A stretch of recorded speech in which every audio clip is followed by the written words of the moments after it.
राया बुजुर्ग गांव में सरकारी जमीन पर बनी मस्जिद को ध्वस्त करने के बाद अब मस्जिद की देखभाल करने वाले व्यक्ति के मकान पर बुलडोजर के निशाने पर कार्रवाई चल रही है।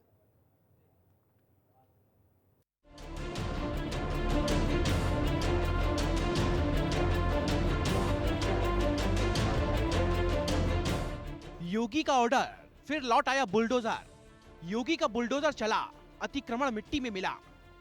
जहां जहां कब्जा हुआ, संभल में फुल एक्शन होगा। किसी भी स्मारक पर, किसी भी पौराणिक स्थल पर वो कोई भी होगा, उसको छोड़ूंगा तो नहीं। मुख्यमंत्री योगी आदित्यनाथ का संदेश क्लियर है कि कब्जा कोई भी करेगा, उसे छोड़ा नहीं जाएगा। कब्जादारी कोई भी होगा, कितना भी शक्तिशाली होगा, उस पर पीला पंजा जरूर चलेगा। तस्वीरें उत्तर प्रदेश के संभल जिले से हैं, जहां पर पीला पंजा का हंटर चला है। संभल की सकरी गलियों में जब बुलडोजर धधक कर चला, अवैध कब्जाधारियों पर हड़कंप मच गया। बुलडोजर अवैध कब्जे के पास पहुंचा और फिर शुरू हो गया ध्वस्तीकरण की कार्रवाई। राया बुजुर्ग में जब बाबा का बुलडोजर दहाड़ रहा था, तो प्रशासनिक अमला लाव लश्कर के साथ में वहां पर मौजूद रहा।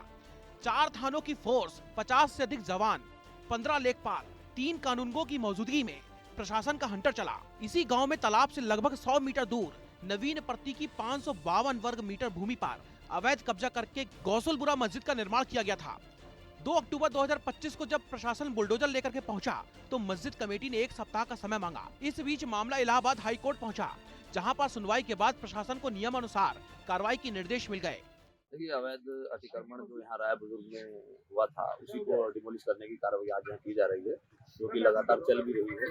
जो अब सरकारी भूमि पर ये मस्जिद का अवैध अतिक्रमण कर गया है, जिसका निर्माण कराया गया था, उसको हटाने का काम किया गया है। और आज कुछ जो मकान है, उन मकानों का जो हिस्सा जो अवैध अतिक्रमण करके बनाया गया है, उसको हटाने की कार्रवाई। 3 मकान हैं जिनको भी फिलहाल नोटिस दिया गया है और उन्हीं को तोड़ने का काम आज किया है। यहाँ हमारे 5 थानों के SHOs हैं और यहाँ पे RRF है और महिला पुलिस कर्मी समेत हम तकरीबन 50 पुलिसकर्मी यहाँ तैनात किए गए हैं। और जो हमारी लोकल यूनिट है, वो भी यहाँ भ्रमणशील रहकर अपना काम करती है। सोशल मीडिया पे लगातार मीडिया सेल हमारा जो निगरानी कर रहा है, यदि कोई व्यक्ति खुराफात करता है तो निश्चित रूप से उसको कड़ा संदेश देंगे। मैं जिलाधिकारी महोदय को इस पत्र को रिपोर्ट के माध्यम से संज्ञान में उनके लाना चाहूँगा कि वर्ष 2012, 13, 14 के आसपास जो है इसी परिवार के लोगों ने एक रिजर्व लैंड पर मस्जिद का निर्माण कराया और इसी परिवार के लोगों ने एक तालाब की भूमि पर एक बड़ा बैंकेट हॉल का निर्माण कराया, जो अपना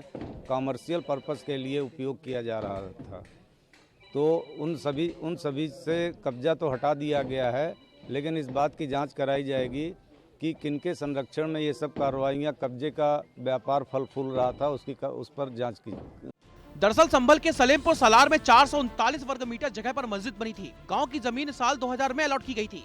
शिकायत 2005 में मिली कि सरकारी जमीन पर कब्जा करके साल 2005 में मस्जिद बनाई गई थी, जिसके बाद शिकायत पर कार्रवाई करते हुए प्रशासन ने मस्जिद कमेटी को सुनवाई का पूरा मौका दिया और उसके बाद इस मस्जिद पर कार्रवाई की तारीख भी तय की गई।